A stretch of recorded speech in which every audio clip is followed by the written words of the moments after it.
இயேசு கிறிஸ்துவின் நாமத்துல இந்த நாள்ல கூட நம்மை மறுபடியும் இந்த மெடிடேஷன் ப்ரேயர்ல ஒன்று சேர்த்த தேவனாதி தேவனுக்கு நம்ம நன்றி செலுத்தி நம்ம வந்த ஒவ்வொருவரையும் நான் வாழ்த்துறேன். ஒருவேளை இந்த சிறு கூட்டமா நம்ம கூடியிருந்தா கூட கர்த்தருடைய மகிமை இந்த இடத்துல நிச்சயமாய் வெளியரங்கமாகும் என்பதுல சந்தேகமே இல்லை. இந்த நாள்ல கூட நம்ம தியானிக்கும்படி எடுத்துக்கொண்ட அந்த ஒரு வார்த்தை, தேவன் தந்த வார்த்தை என்ன அப்படின்னா, எபேசியர் 2ஆம் அதிகாரம் 18ஆம் 19ஆம் 20ஆம் வசனங்கள். ஆகையால் நீங்கள் இனி அந்நியரும் பரதேசிகளுமாய் இராமல் பரிசுத்தவான்களோடே ஒரே நகரத்தாரும் தேவனுடைய வீட்டாருமாயிருந்து அப்போஸ்தலர் தீர்க்கதரிசிகள் என்பவர்களுடைய அஸ்திபாரத்தின் மேல் கட்டப்பட்டவர்களும் ஆயும் இருக்கிறீர்கள். அதற்கு இயேசு கிறிஸ்து தாமே மூலைக்கல்லாய் இருக்கிறார். அப்போ இப்போ நம்ம அந்நியரும் பரதேசிகளுமாய் இராமல்.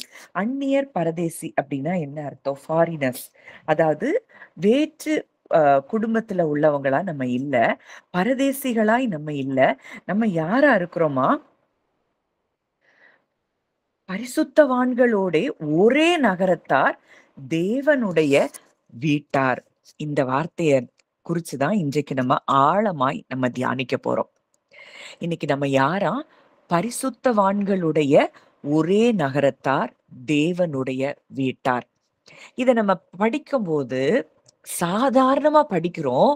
ஆனா இதுக்குள்ள நம்ம டீப்பா நம்ம போய் நம்ம ஆவி, ஆத்துமா, சரீரம் முழுவதும் இந்த வார்த்தைகள் நம்ம நிரப்போம் அப்படின்னா நிச்சயமா இன்றைக்கு நம்ம சாதாரண வாழ்க்கை வாழ மாட்டோம்.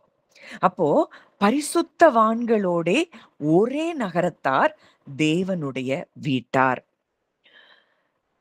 இன்னைக்கு உலகத்துல பார்க்கிறோம். இன்னைக்கு பிரிட்டிஷ்ல எல்லாம் ராஜ குடும்பம் இருக்கு. அதுல குடும்பத்துல இருக்கிறவங்க அதுல ஏதோ ஒரு தூரத்துல சொந்தமா இருந்தா கூட, நாங்க ராஜ குடும்பத்தை சேர்ந்தவங்க, ராஜ குடும்பத்துல உள்ளவங்களுக்கு நாங்க உறவுக்காரங்க, இப்படியெல்லாம் சொல்றத அவங்க பெருமையா நினைக்கிறதெல்லாம் நம்ம பார்க்கிறோம். இல்ல பெரிய ஒரு பணக்கார குடும்பத்துல, ஒரு அம்பானியினுடைய குடும்பத்திலயோ இல்ல டாட்டாவுடைய குடும்பத்திலயோ, அந்த குடும்பத்துல உள்ள வாரிசுகள் இவங்க எல்லாருக்குமே என்ன இருக்கு? ஒரு பெருமை இருக்கு. நாங்க இப்படிப்பட்ட குடும்பத்தை சேர்ந்தவர்கள் அப்படிங்கிறத அவங்க ரொம்ப பெருமையா சொல்றாங்க. ஆனா இன்னைக்கு நம்ம யாருடைய குடும்பத்துல இருக்கிறோம்? தேவனுடைய வீட்டார். அப்போ ஹவுஸ் ஹோல்ட் ஆஃப் காட் அப்படின்னு ஆங்கிலத்துல கொடுக்கப்பட்டிருக்கு. சரி, இப்போ அந்த ராஜ குடும்பத்துல இருக்கிற ஏதோ ஒரு தூரத்து உறவினர்கள்லாம் அவங்க தூரத்து உறவினரா தான் இருக்கிறாங்க. ஏதோ 1, 2 அவங்களுக்குரிய வாரிசுகள் மாத்திரம்தான் அடுத்தடுத்து அவங்க என்ன செய்றாங்க? அரியணைக்கு வர்றாங்க.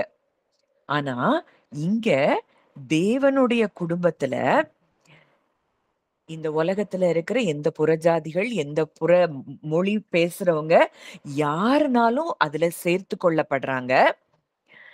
அது மாத்திரம் இல்ல, தேவன் அவர்கள் ஒவ்வொருவரையும் பேர் சொல்லி அழைத்து அறிந்திருக்கிற தேவனாய் இருக்கிறார். இன்னைக்கு தேவனுடைய வீட்டார் அப்படின்னா என்னங்கிறத நான் சொல்லும் போதே நீங்க ஆழமா உள்வாங்கணும். இன்னைக்கு இங்க வந்திருக்கிறோம் நம்ம. வனிதா, பிரவீனா இப்படின்னு ஒவ்வொருத்தரும் பேர் பேர் இருக்கு. இப்போ இந்த தேவனுடைய வீட்டுக்குள்ள நம்ம எல்லாரும் இருக்கிறோம். பேர் சொன்ன பேர் சொல்லாத எல்லாருமே அவருடைய வீட்டுக்குள்ள நம்ம இருக்கிறோம். அவருடைய வீட்டுக்குள்ள இருக்கிற நம்ம ஒவ்வொருவருடைய பேரையும் அறிந்திருக்கிறாராம். நம்மையும் அவர் ஆராய்ந்து அறிந்திருக்கிறாராம். இன்றைக்கு இந்த உலகத்துல இருந்தாலும் நம்ம இந்த உலகத்துக்குரியவர்கள் அல்ல அப்படிங்கிறத நம்ம தியானித்து கொண்டே இருக்கிறோம். நமக்கும் இந்த உலகத்துக்கும், உலக பழைய ஆதாமுக்கும் எந்த சம்பந்தமும் இல்லாத இடத்துல தேவன் நம்மை வைத்திருக்கிறார்.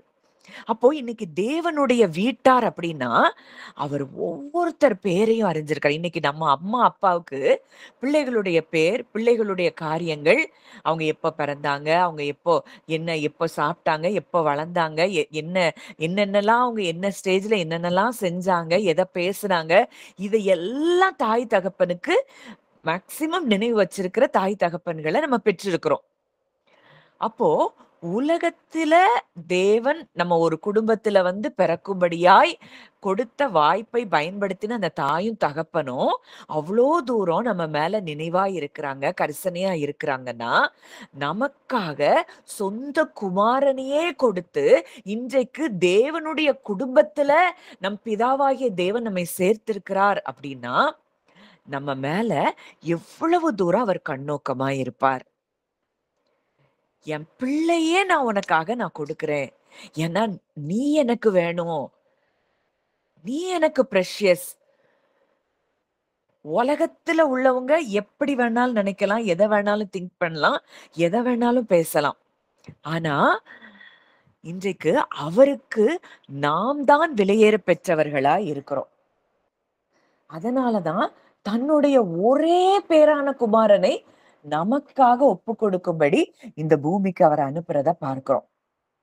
அப்போ தேவனுடைய வீட்டார் அப்படின்னா, இன்றைக்கு அதுல வீட்டார்னா ஏதோ சொந்தம், ஏதோ தூரத்து சொந்தம் அப்படிலாம் இல்ல.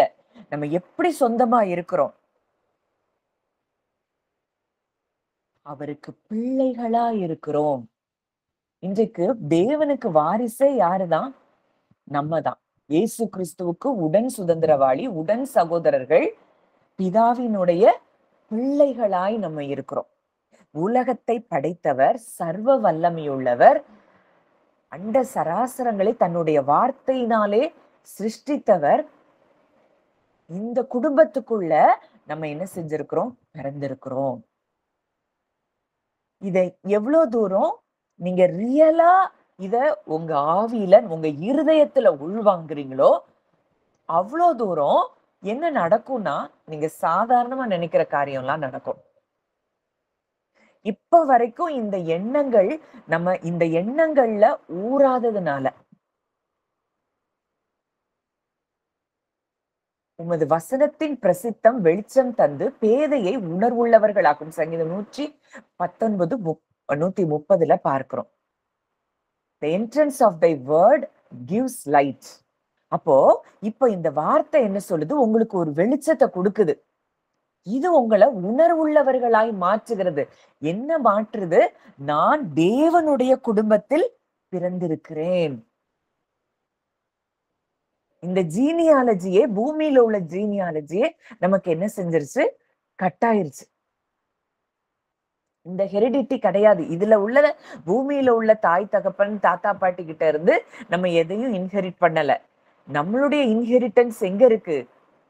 பரலோகத்துல இருந்து பரலோக தகப்பன் கொடுக்கிற சுதந்திரத்தை பெற்றவர்களாய் நாம் இந்த பூமியில வாழ்ந்து கொண்டிருக்கிறோம். அங்க ராஜரீகமான ஆசாரிய கூட்டமாய் நம்ம அவருடைய வீட்டுக்குள்ள நம்ம இருக்கிறோம்.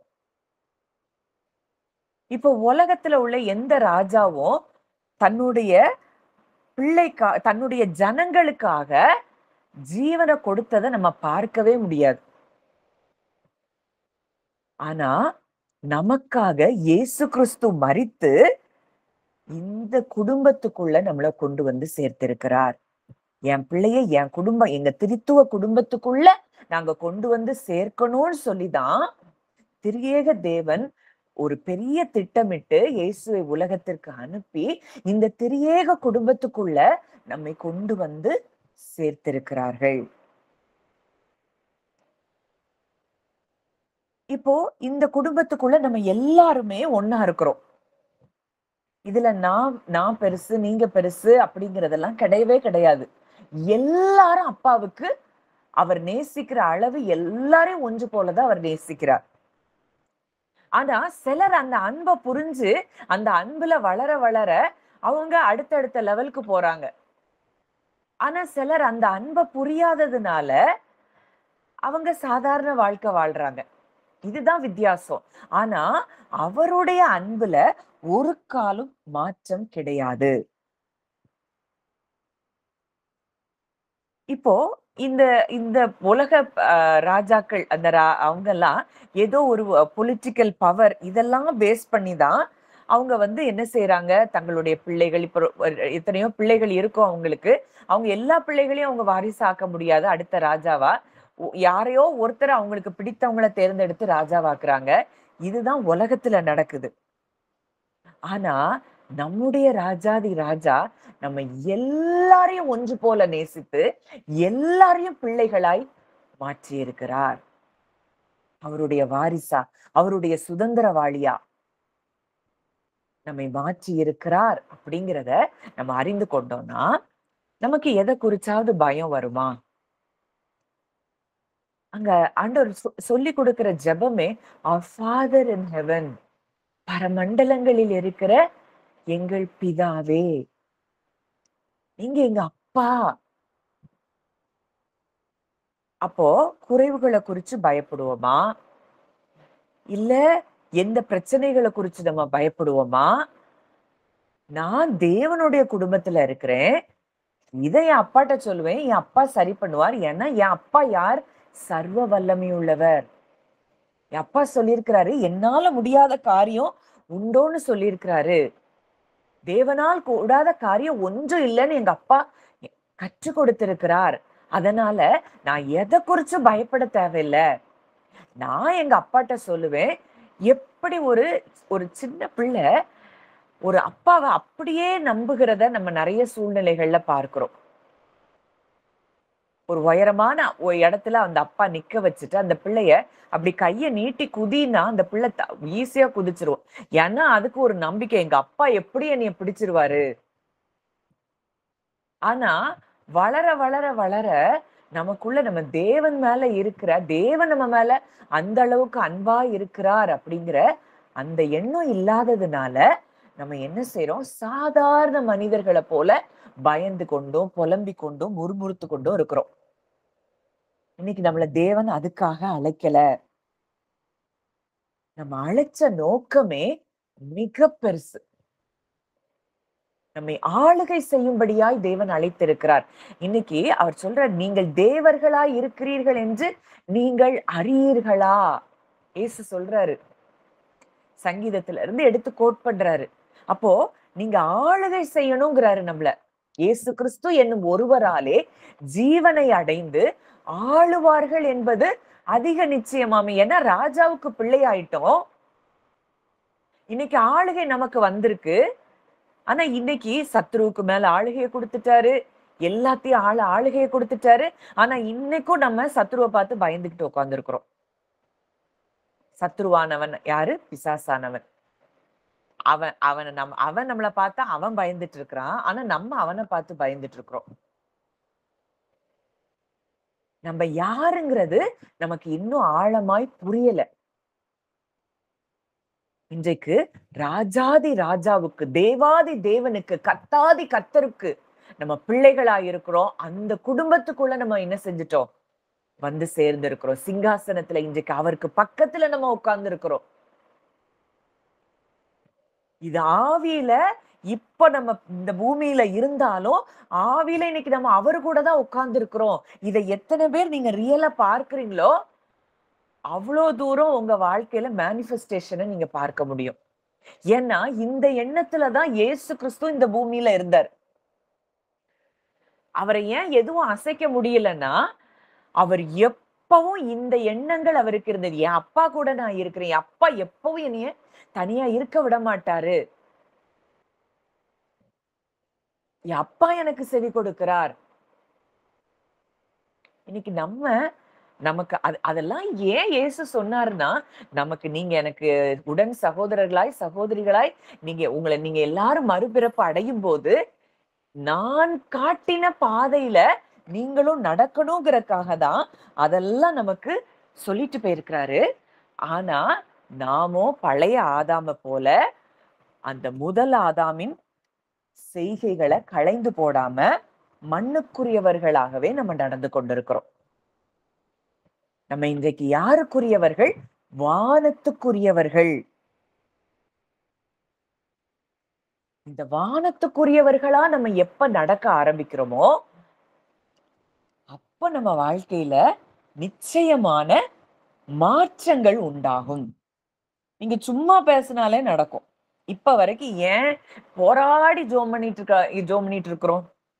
ஏன்னா நமக்கு யாருன்னு தெரியல. நம்ம ஜெபம் எப்படி இருக்கணும்னா, அவர் கூட ஐக்கியத்துல அந்த அன்புல தான் நம்ம ஜெபம் இருக்கணுமே தவிர, நம்ம தேவைகளுக்காகவோ, நம்மளுடைய பிரச்சனைகளுக்காகவோ, நம்ம போராட வேண்டிய இடத்துல தேவன் நம்மள வைக்கல. அது அவருக்கு தெரியும். இன்னைக்கு பவுலுக்கும், சீலாவுக்கும் வராத பிரச்சனையா? அவங்கள அடிச்சு அத்தன அடி வச்சு ரத்த களரியா அவங்கள ஜெயிலுக்குள்ள போட்டு அடைச்சிருக்காங்க. ஆனா அந்த இடத்துலயும் அவங்களால துதித்து பாட முடியுதுன்னா, அவங்க ஒண்ணு அறிஞ்சு வச்சிருந்தாங்க. நாங்க ஆராதிக்கிற தேவன் யாருன்னு அறிஞ்சிருக்காங்க. நாங்கள் விசுவாசித்திருக்கிறவர் இன்னார்ன்னு அவங்க அறிஞ்சிருந்தாங்க. அதனால தான் அந்த சிறையில கூட அவங்களால பாட முடியுது. கட்டி வச்சிருந்தப்ப கூட பாட முடியுது. இன்னைக்கு நம்மலாம் எவ்ளோ சாக்கு போக்கு சொல்றோம். எனக்கு இந்த பிரச்சனை இருக்கு, அந்த பிரச்சனை இருக்கு. அதனால என்னால துதிக்க முடியல. அதனால எனக்கு இப்படி இருக்கு, வேலை இருக்கு. எவ்வளவோ ரீசன்ஸ் சொல்லிட்டு இருக்கிறோம். ஆனா, உண்மையாய் தேவன் யார்? இன்றைக்கு தேவனோடு நம்ம எவ்ளோ தூரம் நம்மள அவர் அந்த ஐக்கியத்துக்குள்ள கொண்டு வந்திருக்கிறாரு. இன்றைக்கு அவர் பக்கத்துல நம்ம உட்கார்ந்து இருக்கிறோம். அந்த எண்ணங்கள் நமக்கு நிரம்ப, நிரம்ப, நிரம்ப துதி தானாய் வரக்கூடியதா இருக்கும். அப்படிப்பட்ட துதியில தான் அங்க விடுதலை உண்டாகும். துதிச்சா விடுதலை, துதிச்சா விடுதலைன்னு ஏதோ அதுக்காக துதிக்கிறது, அது ஆண்டவருடைய அன்ப உணராம செய்கிற காரியம். ஆனா எந்த ஒரு மனிதன் ஆண்டவருடைய அன்ப உணர்ந்து, இருதயத்திலிருந்து கர்த்தர பாடி கீர்த்தனம் பண்றோமோ, அவங்க சிறையிருப்புகள் நிச்சயமாய் மறையும். அஸ்திபாரம் அசையும். கட்டுகள் அவிழ்ந்து விழும். இன்னைக்கு வரைக்கும் அந்த உறவுல இருந்து நம்ம என்ன செய்யல? அவர துதிக்கல. பவுல் அத நன்கு அறிஞ்சு வச்சிருந்தார். நீங்க என்னைய அடிச்சாலும் சரி, என்னைய கெட்டி போட்டாலும் சரி, நான் ஒருத்தர் ஆராதிக்கிறேன். எனக்கு ஒரு அப்பா இருக்காரு. அவர் எல்லாத்தையும் பார்த்துக்கிடுவாரு. அவர் அல்லாமல் என் தலையில ஒரு முடி கூட விழாதுங்கிறது தான் அவருடைய நம்பிக்கையா இருந்ததுனால தான், அவர் அவ்வளோ தூரம் பாடுறார். இன்னைக்கு நம்மளால அது முடியுதா? ஏன் முடியலன்னா, இந்த எண்ணங்கள் நமக்கு இல்ல. I belong to God's family. நீங்க அத சொல்லுங்க. நான் தேவனுடைய குடும்பத்துக்குள்ள இருக்கேன். என் தேவைகள அறிஞ்சிருக்கிறாரு. என்னை பாதுகாக்கும்படி அவர் என் கூட இருக்கிறாரு. எனக்கு என்ன நேரிடுதோ அது எல்லாம் அவருக்கு தெரியும். அவர் அத சரி பண்ணுவாரு. எனக்கு வந்த தீமை எல்லாத்தையும் அப்பா எனக்காக நன்மையா மாத்துவாரு. இந்த எண்ணம் நமக்கு எப்ப வருதோ, சும்மா நீங்க பேசுவீங்க. அப்பான்னு பேசிட்டே இருப்பீங்க. அது பாட்டுக்கு உங்க காரியம் எல்லாம் தானா நடக்கிறத நீங்க பார்க்க முடியும். இந்த வார்த்தை எனக்கு இன்னைக்கு ரொம்ப பேசிட்டே இருந்தது. நான் தேவனுடைய குடும்பத்தை சேர்ந்தவள். இந்த உலகத்துல இருக்கிற ராஜாக்களுக்கெல்லாம் ராஜா. அந்த ராஜாவுக்கு நம்ம பிறந்திருக்கிறோம். அப்போ எவ்ளோ அத்தாரிட்டி நமக்கு இருக்கும். இதெல்லாம் உணராதவர்களாய் நம்ம இருக்கிறபடியினால தான் இன்னைக்கும், இப்ப வரைக்கும் புலம்பலும், அழுகையும், முறுமுறுப்பும், வைராக்கியமும், விரோதமும், பகையும், கசப்பும் இதெல்லாம் நமக்கு இருக்கு. அவருடைய வார்த்தை நமக்குள்ள போக மாட்டேங்குது. இன்றைக்கு இந்த இடத்துல உங்க ஹார்ட் வரணும்னு சொல்லி தேவன் விரும்புகிறத நான் பார்க்கிறேன். அப்போ இன்னைக்கு ஏதோ அந்த ராஜ குடும்பத்துல நம்ம ஏதோ ஒரு மக்களா நம்ம இல்ல. நம்ம யாரா இருக்கிறோம்? ராஜாவுக்கு குமாரர்களும், குமாரத்திகளுமாய் இருக்கிறோம். அப்போ இன்னைக்கு காட்ஸ் ஃபேமிலில நம்ம ஒரு பார்ட்டா இருக்கிறோம் அப்படின்னா, அது என்ன அர்த்தம் அப்படின்னு சொல்லி சில வசனங்கள நம்ம தெளிவா பார்த்துட்டு நம்ம பிரேயர்க்குள்ள போகலாம். காட்ஸ் ஃபேமிலில நம்ம இருக்கிறோம் அப்படின்னா, நம்ம மத்தேயுல ஜீசஸ் அங்க சொல்ற காரியம் தான். மத்தேயு 6வது அதிகாரம் 9வது வசனம். நம்ம இப்ப பார்த்தது தான் மத்தேயு 6:9. பரமண்டலங்களில் இருக்கிற எங்கள் பிதாவே. அப்போ அவர்தான் நம்முடைய ஹெவன்லி ஃபாதர்.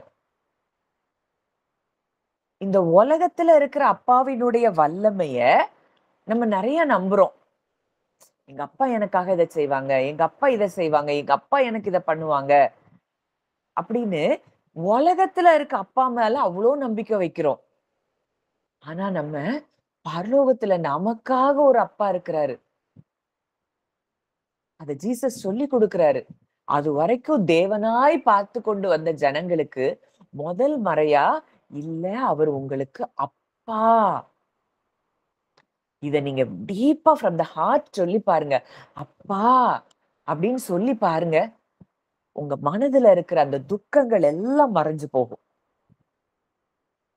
அப்போ இன்னைக்கு அங்க அப்பாவாய் அந்த அதாவது நம்ம தேவனுடைய குடும்பத்துல பங்கெடுக்கிறோம்னா, இன்னைக்கு பிதாவாகிய தேவன் நமக்கு அப்பாவாய் இருக்கிறார். அடுத்ததா எபிரேயர் 2:11. Hebrews chapter 2 verse 11. அதுல என்ன சொல்லப்பட்டிருக்கு? எப்படி எனில் பரிசுத்தம் செய்கிறவரும் பரிசுத்தம் செய்யப்படுகிறவர்களுமாகிய யாவரும் ஒருவராலே உண்டாயிருக்கிறார்கள்.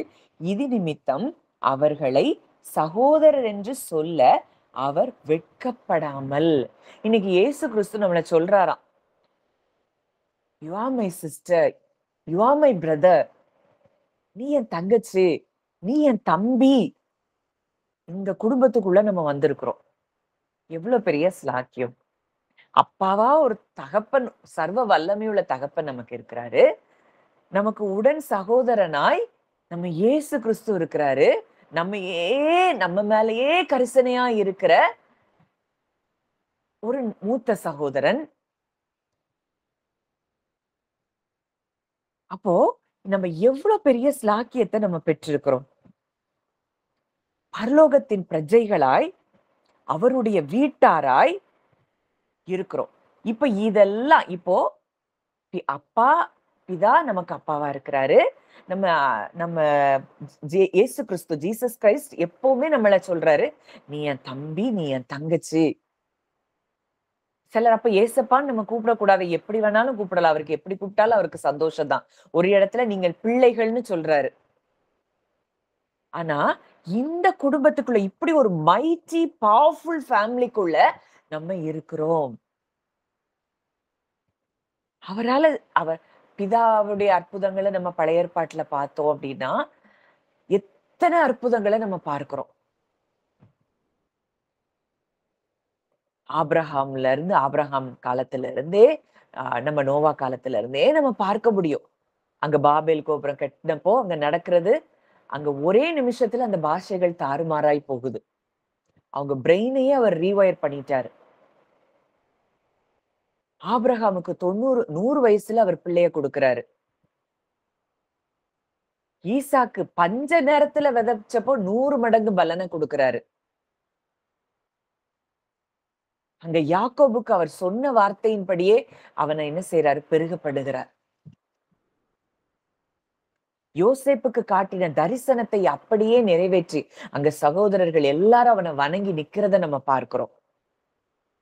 அங்க எகிப்துக்கு அடிமைத்தனத்துல போன அந்த ஜனங்களை, அங்க எகிப்துல வந்த எந்த வாதையும் இஸ்ரவேல் ஜனங்கள் அந்த எல்லைக்கு கூட அது போகாதபடி அவர் ஒரு எல்லையை நியமிச்சு அந்த ஜனங்களை பாதுகாத்ததை பார்க்கிறோம். வெளியில வந்த பிற அவர்களுக்காக செங்கடல் பிளந்ததை பார்க்கிறோம். எரிகோ இடிந்து விழுந்ததை பார்க்கிறோம். வானத்துல இருந்து மன்னா, இறைச்சி கேட்டா காடை, தண்ணி கேட்டா தண்ணி. அவங்க செருப்பு பழசா போலையா, அவங்க வஸ்திரம் பழசா போல, அவங்க செருப்பு சின்னதா போகலன்னு சொல்லி கொடுக்கப்பட்டிருக்கு. இப்படி எத்தனையோ, அங்க சாத்ராக் மேஷாக் ஆபேத்நேகோ தீல போட்டா கூட அவங்க வேகல. தானியேல சிங்கம் கடிக்கல. இதுதான் பரலோக தகப்பன். பழைய ஏற்பாட்டுல அவங்க அப்பான்னு அறியாத பொழுதே தேவன் இவ்வளவு அற்புதங்களை செஞ்சிருக்கிறார். இன்னைக்கு நம்ம அப்பாங்கிற இடத்துல அவர் நம்மளை கொண்டு வந்திருக்கிறார். ஒரு நிமிஷம்.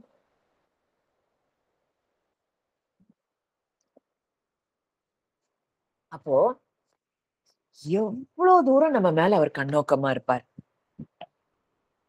இத உணராம நம்ம ஒரு சாதாரண வாழ்க்கை வாழ்ந்துட்டு இருக்கிறோம். என் அப்பாட்ட சொல்லுவேன், என் அப்பா பாத்துக்கிடுவார், அவ்வளவுதான். சிம்பிள்.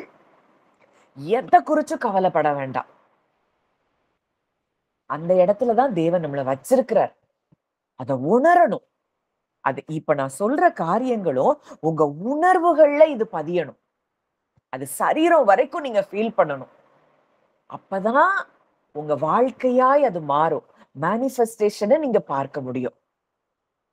இதோ இந்த வார்த்தை கேட்கறதுக்கு நல்லா இருக்கு அப்படிங்கிறது இல்ல. நீங்க என்ன கேட்கிறீங்களோ அத உங்க அப்பா உங்களுக்காக செய்வார். அவருடைய சித்தத்தின்படி. சில நேரம் நம்ம ஜெபம் பண்ணிட்டே இருப்போம். நடக்காத மாதிரி தெரியும். ஆனா, அது நடக்காததும் ஒரு நன்மைக்கா இருக்கும். ஏன்னா அப்பாவுக்கு தெரியும். இப்ப நான்லாம் நெறைய காரியங்கள் நான் வந்து எப்படி சுத்தி இருக்கிறவங்க மாறணும். இவங்க மாறுனா நல்லா இருக்கும். அவங்க மாறுனா நல்லா இருக்கும். இப்படின்னு நெனச்சுட்டு, ஆனா ஏன் நடக்க மாட்டேங்குது? நான் இவ்ளோ ஜெபம் பண்றேனே! இப்படிலாம் பல வருஷங்கள் நான் யோசிச்சிருக்கிறேன். ஆனா, அந்த ஒவ்வொரு டைமும் என்னுடைய ஹார்ட்ல ஆண்டவர் வேல பார்த்திருப்பாரு. இன்னைக்கு நான் இந்த இடத்துக்கு நான் வந்திருக்கிறேன் அப்படின்னா, என்னுடைய ஹார்ட்ட அவர் என்ன செஞ்சுட்டே இருந்தார்? புடமிட்டு கொண்டே இருந்தார். இன்னைக்கு இந்த இடத்துல இவ்ளோ ஃபெய்த்ல நான் நிக்க முடியுதுன்னா, அதுக்கு காரணம் அவர் ஒருவேளை உடனே நான் கேட்டதெல்லாம் செஞ்சிருந்தாருன்னா, நான் இந்த இடத்துல நின்றுக்க முடியாது. இன்னைக்கு எனக்கு தெரியுது. ஓ! இது இதுக்காக தான் என்னைய ஆண்டவர் மோல்ட் பண்ணாரா? அதனால காலதாமதம் ஆகுதுங்கிறதுனால, அவர் உங்களுக்கு செய்யலங்கிறது அர்த்தம் இல்ல. நம்ம நம்ம ஹார்ட்ஸ்ல அவர் வேலை பார்த்துட்டு இருக்கிறாரு. நம்ம ஹார்ட்ட அதுக்கு சரண்டர் பண்ணணும். என்ன வார்த்தை வருதோ அதுக்கு நம்ம கீழ்ப்படியணும். அப்போ அடுத்த லெவலுக்கு நம்மளால மேல போக முடியும். ஒரு ஸ்டேஜ் வந்துரும் சுற்றி இருக்கிறவங்களையே நம்ம பார்க்க மாட்டோம். எனக்கு என் அப்பா இருக்காரு. அவர் என்ன சொல்றாரோ அத மட்டும் தான் நான் செய்வேன். அவர் என்னை எல்லாரையும் பிளெஸ் பண்ண சொல்லியிருக்கிறாரா, நான் பிளெஸ் பண்ணுவேன். எத செஞ்சாலும் கர்த்தருக்குன்னு செய்யணுமா, நான் அத செய்வேன். சத்துருக்களை சிநேகியுங்கள், சபிக்கிறவர்களை ஆசீர்வதிங்கள்ன்னு சொல்லியிருக்கிறாரா, அத என்னால செய்ய முடியும். ஏன்னா, என் அப்பா என் கூட இருக்கிறாரு. என் அப்பா எனக்கு அதுக்கு ஹெல்ப் பண்ணுவாரு. இப்படி அவருடைய கட்டளைகளுக்கு நம்ம மனது தானாய் கீழ்ப்படிய ஆரம்பிச்சிரும். எப்போ நம்ம ஹார்ட் ஒரு சரண்டர் பண்ற ஸ்டேஜுக்கு வரும்போது. இதெல்லாம் எப்படி முடியும்? அப்படின்னு நம்ம எதிர்த்து நிற்கும்போது தேவனால நம்ம இருதயத்துல கிரியை செய்ய முடியாது. அப்போ அது ஏன் நம்மளுக்கு அப்படி வர முடியல அப்படின்னா, நான் இவ்ளோ பெரிய குடும்பத்துக்குள்ள ஒரு ராஜாதி ராஜா அ குடும்பத்துல நான் பிறந்திருக்கிறேன் அப்படிங்கிற அந்த உணர்வு இல்லாததுனால, இந்த வெளிச்சம் இன்னைக்கு அதுதான் உம்முடைய வார்த்தையின் பிரசித்தம் வெளிச்சம் தந்து, இது வார்த்தை இது உங்களுக்கு வெளிச்சத்த குடுக்குது. இத இது உங்கள உணர்வுள்ளவர்களாய் மாற்றுகிறது. இத எவ்வளோத்துக்கு எவ்வளோ நீங்க நீங்க இமேஜினேஷன்லயே நீங்க பார்க்கலாம். அப்பா இருக்கிறாரு. கிறிஸ்து குமாரனாகிய கிறிஸ்து இருக்கிறாரு. பரிசுத்த ஆவியானவர் இருக்கிறாரு. இவங்களுக்குள்ள நம்ம இருக்கிறோம். அங்க நீங்க இருக்கிற இடத்துல 1000, 10,000மான தூதர்கள் இருக்கிறாங்க. இதையே இமேஜினேஷன்ல நீங்க பார்த்துட்டே இருந்தீங்கன்னா, உங்களுக்கு பயம்ங்கிறது வாழ்க்கையில வரவே வராது. Full time I belong to God's family. அவ்வளவுதான். எல்லாத்தையும் நம்மளால செய்ய முடியும். எதையும் விட்டுக் கொடுக்க முடியும். எல்லாரிடத்திலும் அன்பு செலுத்த முடியும். ஏன்னா நான் யாரு? அந்த தகப்பனுக்கு, அகாப்பே அன்புடைய அந்த தகப்பனுக்கு நான் பிறந்திருக்கிறேன். அந்த கிறிஸ்துவுக்கு நான் உடன் சகோதரனா இருக்கிறேன். சகோதரியா இருக்கிறேன். அப்போ நம்ம எண்ணங்கள் முழுவதும் நான் தேவனுடைய வீட்டார், தேவனுடைய குடும்பத்தை சார்ந்தவள், தேவனுக்கு நான் பிறந்திருக்கிறேன். அப்படின்னா எதுலயாவது நமக்கு தாழ்ச்சி உண்டா? அந்த 23ஆம் சங்கீதத்துல தாவீது சொல்றாரு, கர்த்தர் என் மேய்ப்பராய் இருக்கிறார், நான் தாழ்ச்சி அடையேன். அவர மேய்ப்பரா பார்க்கிறாரு. மேய்ப்பரா பார்த்தாலே அங்க தாழ்ச்சி இல்லையாம். இன்னைக்கு அவர் சொல்றாரு, நீ என் பிள்ளைங்கிறாரு. அப்ப நமக்கு எதுலயாவது குறைவு வருமா? இந்த குறைவுங்கிறது நம்ம வாழ்க்கையில கிடையவே கிடையாது. சரி, இதெல்லாம் நமக்கு பிதா, குமாரன் இதெல்லாம் இந்த ஸ்டேஜ்ல இருக்கு. இந்த பரிசுத்த ஆவியானவர் நமக்குள்ள இருந்து என்ன செய்றாரு?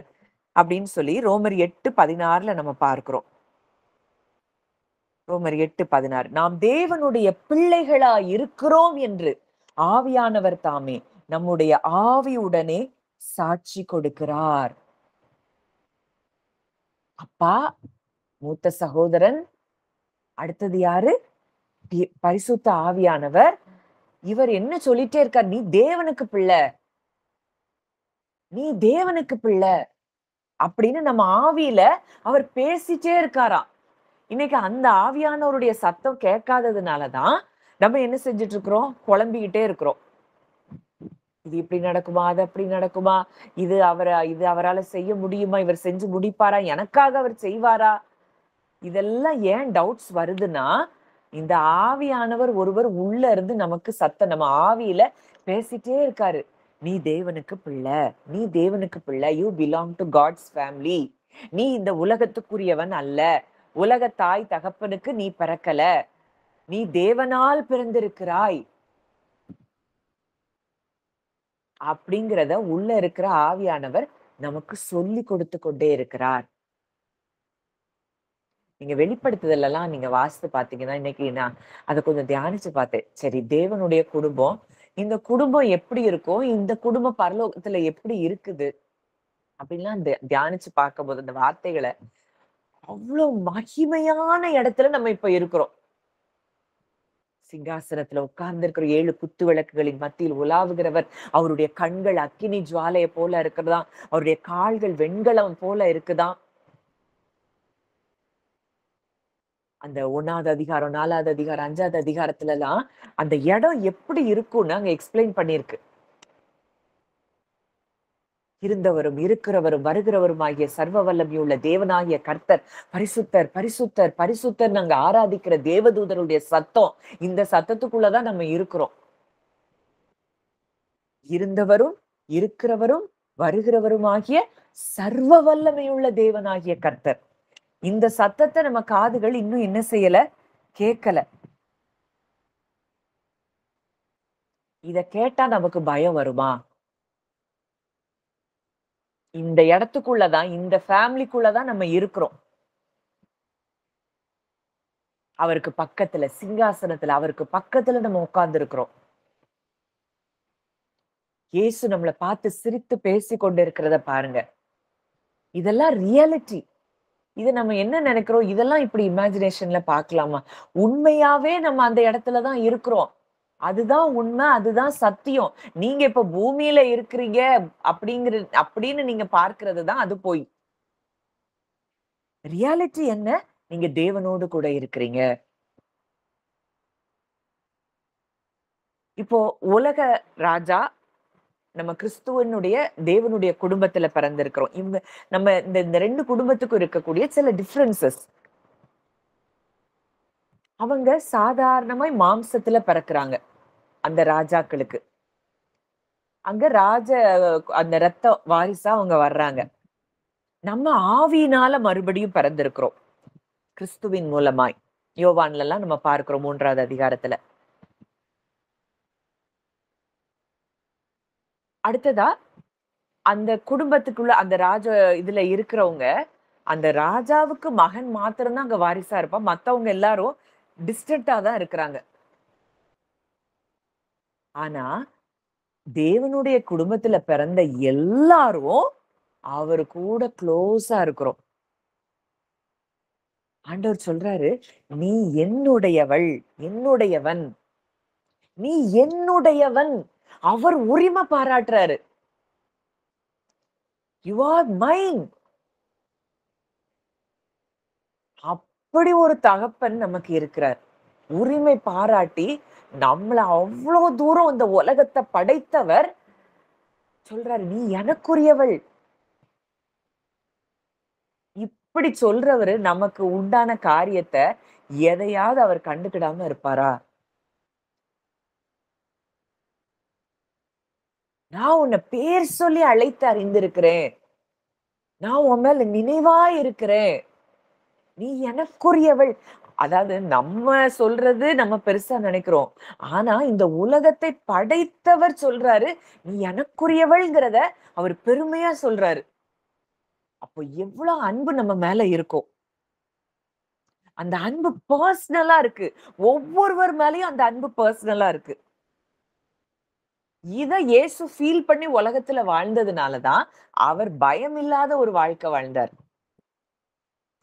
சாப்பாட்டுக்கு என்ன பண்ணுவோம்? அ இல்ல புயல் அடிச்சா என்ன பண்ணுவோம்? லாசர் கல்லறைக்கு முன்னாடி போய் நின்னுட்டு லாசரு எழும்புவானா? மாட்டானா? இப்படி எந்த சந்தேகமும் இல்ல. நான் சொன்னா என் அப்பா செய்வார். அவ்வளதான். ஏன்னா அந்த ஹார்ட் அங்கேயே இருந்தது. பிதா கிட்டயே உறவாடிட்டு இருந்தது. ஸ்பிரிச்சுவல் ரெல்ம்ல அவர் ஹார்ட் அங்க பிளேஸ் ஆயிருக்கிறத பார்க்கிறோம். ஒரு ராஜா கிட்ட போணும். இப்போ நம்ம பார்க்கிறோம். எஸ்தர் ராஜாத்தியே, அங்க ராஜா கிட்ட போணும்னா, அவ்ளோ பயந்து, அவ்ளோ ஜெபம் பண்ணிட்டு தான் அங்க போறா. ஏன்னா, ஈஸியா அந்த ராஜ சமூகத்துக்கு முடியாது. ஆனா, இன்னைக்கு நமக்கு அப்பா கிட்ட போறதுக்கு தைரியமா அவருடைய கிருபாசன தண்டைக்கு சேரலாம்.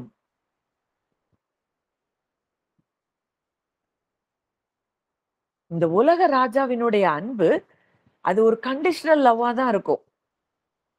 ஆனா, நம் பரலோக தகப்பனுடைய அன்பு, அது ஆழமான, ஒரு தியாகமான, ஒரு நிபந்தனையற்ற அன்பா இருக்கிறத நம்ம பார்க்கிறோம். இப்படிப்பட்ட குடும்பத்துக்குள்ள நம்ம வந்து சேர்ந்திருக்கிறோம்.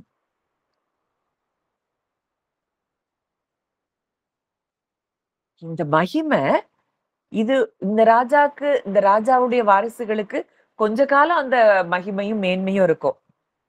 ஆனா, அந்த குடும்பத்துல நம்ம ராஜாதி ராஜாவினுடைய குடும்பத்துல பிறந்திருக்கிற நமக்கு என்றென்றைக்கும் மகிமை கிறிஸ்துவின் மூலமாய் அந்த மகிமையை பெற்றவர்களாய் நம்ம இருக்கிறோம்.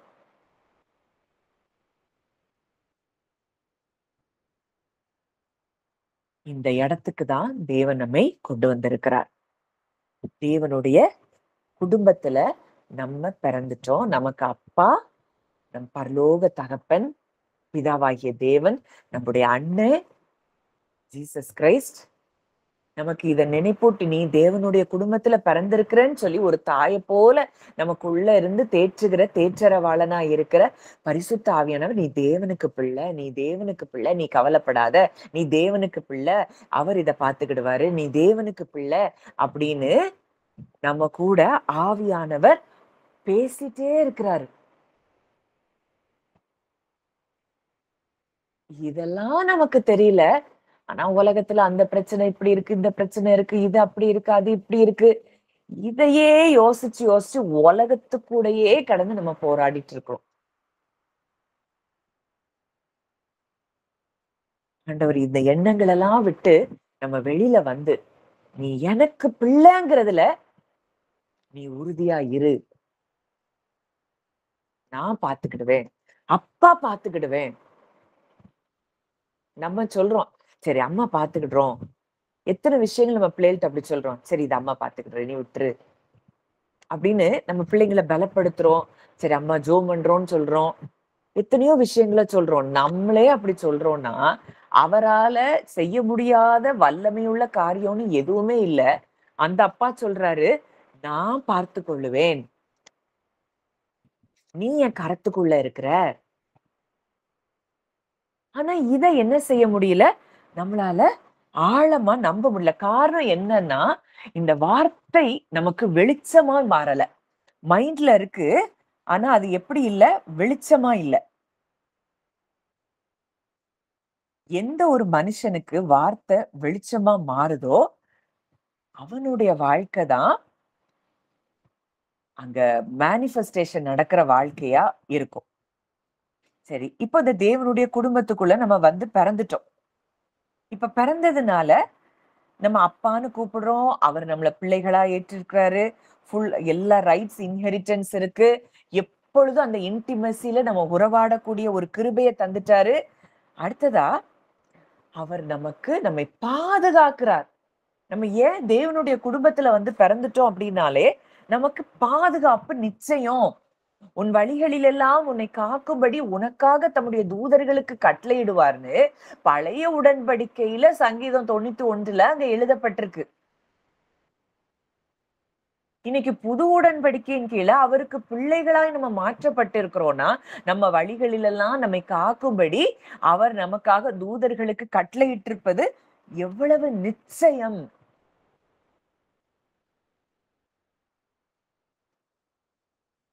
எதுலயும் குறைவு இருக்காது. நான் தாழ்ச்சி அடையேன். அவர் எனக்கு மேய்ப்பரா இருக்கிறாரு.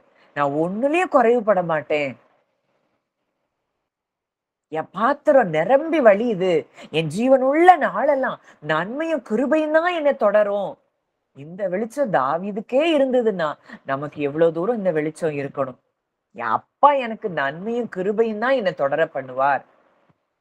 அப்பா தீமையை ஒரு நாளும் தீமை செய்யாதவர் நமக்கு. அவர் நல்லவர், நன்மை செய்கிறவராக தான் சுற்றித் திரிந்தாராம். அவரால தீமை நமக்கு செய்யவே முடியாது. அந்த கான்ஸ்டன்ட் புரொடெக்ஷன் அண்ட் கேர். அவர் உங்களை விசாரிக்கிறவரானபடியால். For he cares for you. அப்பா கேர் பண்றாரு. என் பிள்ளைக்கு இதுவா? என் பிள்ளைக்கு இந்த குறை இருக்கா? என் பிள்ளை இதுல பயப்படுறாளா? என் பிள்ளை இதுல அப்படின்னு சொல்லி ஒவ்வொரு நொடி பொழுதும் நம்ம மேல கண்ணோக்கமா இருந்து நமக்கு என்ன தேவையோ, ஆத்துமாவுக்கு என்ன தேவையோ, சரீரத்துக்கு என்ன தேவையோ, அத பார்த்து, பார்த்து, பார்த்து அப்பா நமக்காக செய்கிறத நம்ம பார்க்கிறோம்.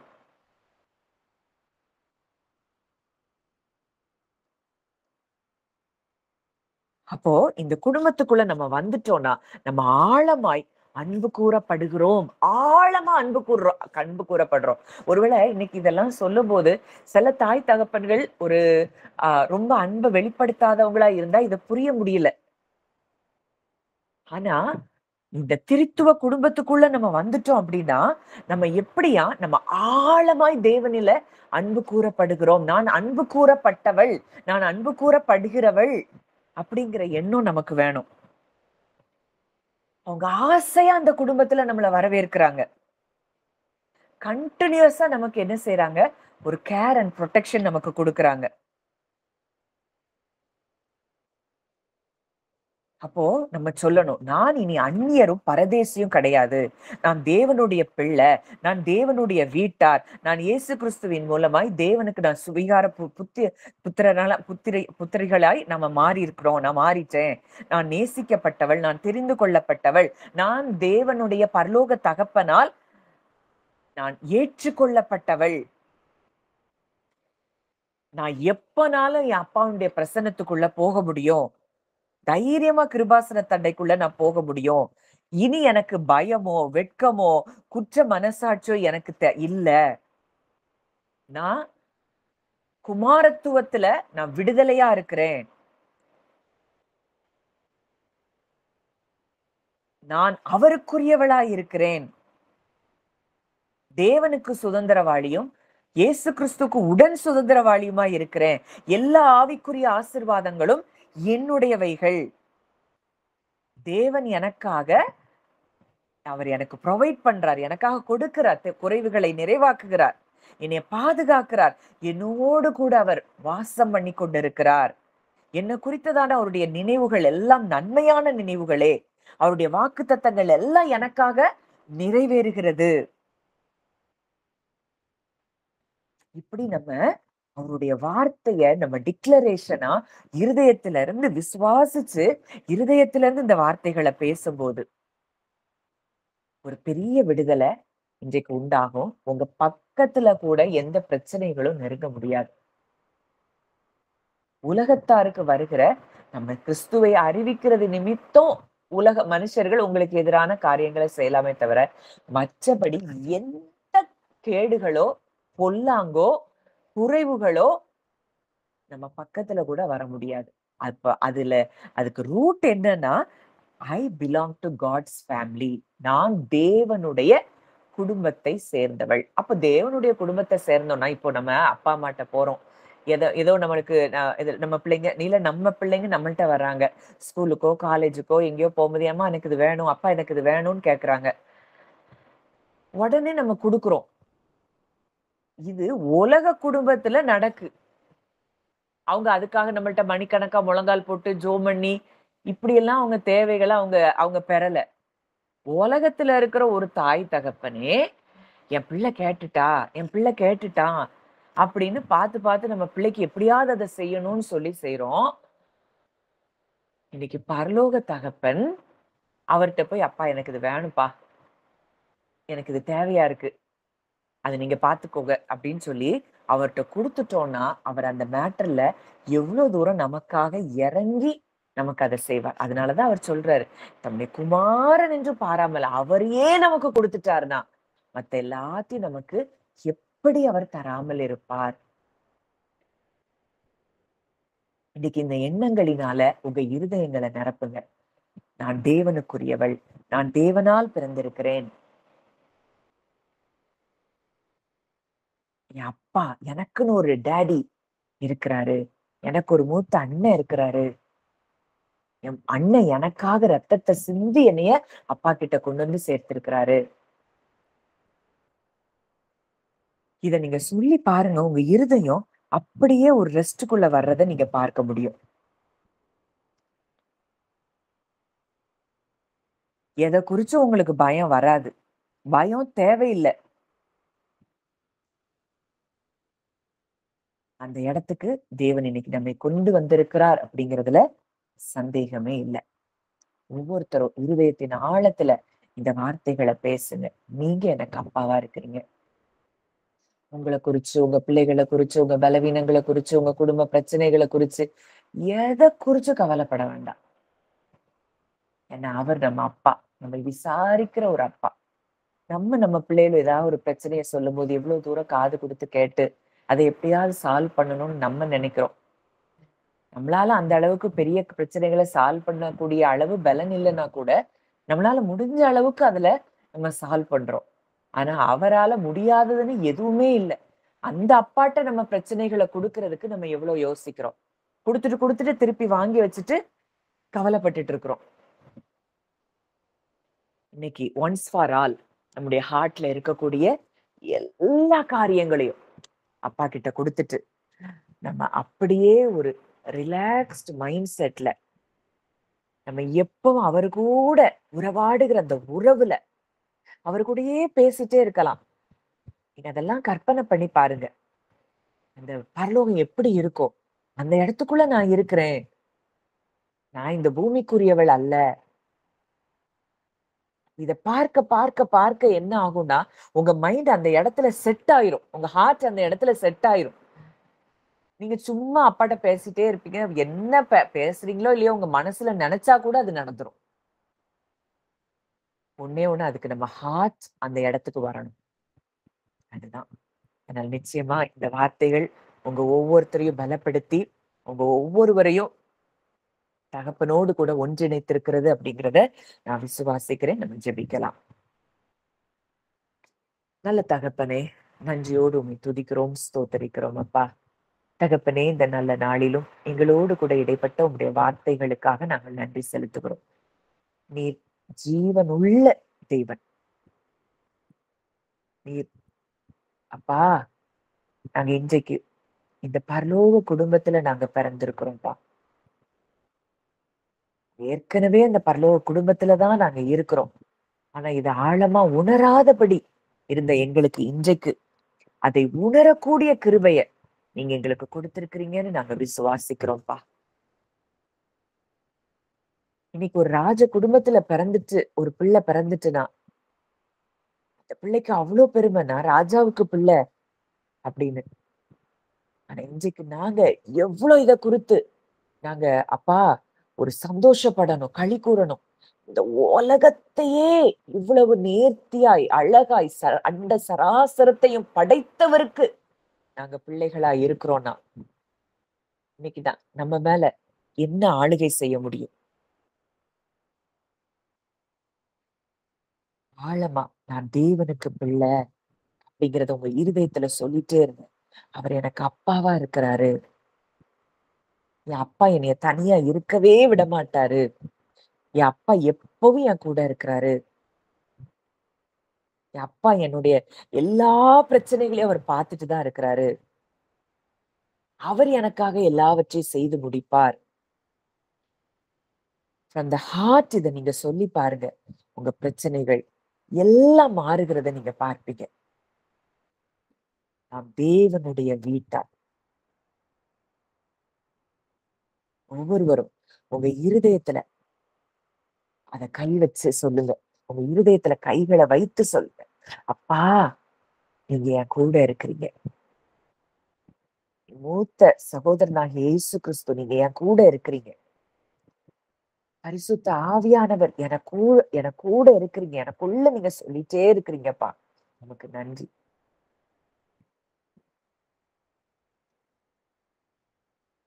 ஒவ்வொருவருக்குள்ளேயும் தேவன் கிரியை செய்து கொண்டு இருக்கிறார்.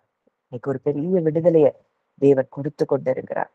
இன்னைக்கு எதெல்லாம் உங்களை அழுத்திட்டு இருந்துச்சோ, அந்த அழுத்திக் கொண்டிருந்த காரியங்கள் எல்லாம் வெளிய போகுது. இந்த உலகத்துல உள்ள எந்த காரியமும் நமக்கு மேன்மை இல்ல. பணமோ, பொருளோ, பதவியோ, எதுவோ, பேரோ, புகழோ, இதெல்லாம் அவர் நமக்கு ஈவாய் தருகிறது. அது மேன்மை இல்ல நமக்கு. இன்னைக்கு அந்த பரலோக குடும்பத்துல நம்ம பிறந்திருக்கிறோமே, அதுதான் நமக்கு மேன்மையான காரியம். அத பெருசா பார்ப்போம். அவர் வார்த்தைய பெருசா பார்ப்போம். அவர் வார்த்தைக்கு அப்படியே கீழ்ப்படிவோம். வாழ்க்கையில நிச்சயம் நன்மைகள் உண்டாகும். பழைய மனுஷன களைஞ்சு போட்டு, புதிய மனுஷன தரித்துக் கொள்வோம். வானத்துக்குரியவர்களைப் போல சிந்திப்போம். வானத்துக்குரியவரைப் போல நம்ம பேசுவோம். அவர் வாயில கொஞ்சம் கூட தேவையில்லாத வார்த்தை வரல. உலகத்தின் எந்த காரியங்களும் அவர டிஸ்டர்ப் பண்ணல. அந்த இடத்துக்கு நம்ம ஹார்ட்டும் வரணும். கர்த்தர் அப்படியே நமக்குள்ள கிரியை செய்து கொண்டிருக்கிறார். நல்ல தகப்பனே, நன்றியோடு உம்மை துதிக்கிறோம், ஸ்தோத்தரிக்கிறோம் அப்பா. இந்த நாளிலும் எங்களோடு இடைப்பட்ட உம்முடைய வார்த்தைகளுக்காக நாங்கள் நன்றி செலுத்துகிறோம். ரீபல ஹஷ்லெப்ரெஹி தஷூர புதலா லீமல் ஹஷ்லெப்ரெக்கே தி ஹல்பஷி பொரு பதுஷலபா. அப்பா, நாங்க உங்க குடும்பத்துல பிறந்துட்டோம்ப்பா. தேவ குடும்பத்துல நாங்க பிறந்துட்டோம்ப்பா. நீங்க எங்களுக்கு அப்பாவா இருக்கிறீங்க. நாங்க எத குறிச்சும் கலங்க மாட்டோம். இன்னைக்கும் எங்க இருதயத்துல இருக்கிற எல்லாவற்றையும் உங்க சமூகத்துல நாங்க குடுத்துட்டோம்ப்பா. எங்க வேலை நீங்க சொல்லியிருக்கிறீங்க. ஆண்டவரே, உங்க ஆண்டவரே, பவுல் மூலமா நீங்க எங்க கூட பேசின வார்த்தை, உங்கள் இருதயத்தில் கர்த்தரை பக்தியுடன் பாடி கீர்த்தனம் பண்ணி, எங்க வேலை அது மட்டும்தான். மத்தது எல்லாத்தையும் நீங்க பார்த்துக் கொள்ளுவீங்கப்பா. உங்க கரத்துல எங்களை ஒப்பு கொடுக்கிறோம். தாழ்த்தி ஒப்பு கொடுக்கிறோம். நீர் எங்களை வழி நடத்தும். ஆளுகை செய்யும். அந்த ஒவ்வொருவரையும் மனதார உடைய பிள்ளையா நான் பிளஸ் பண்றேன். கேட்ட இந்த வார்த்தைகள் ஒவ்வொருவருடைய வாழ்க்கையிலும் அது 100 மடங்கு பலன் தரும்படியாக நாங்கள் ஜெபிக்கிறோம். கர்த்தர் அப்படியே நீர் கிரியை செய்கிறபடியினால் நன்றி செலுத்துகிறோம்.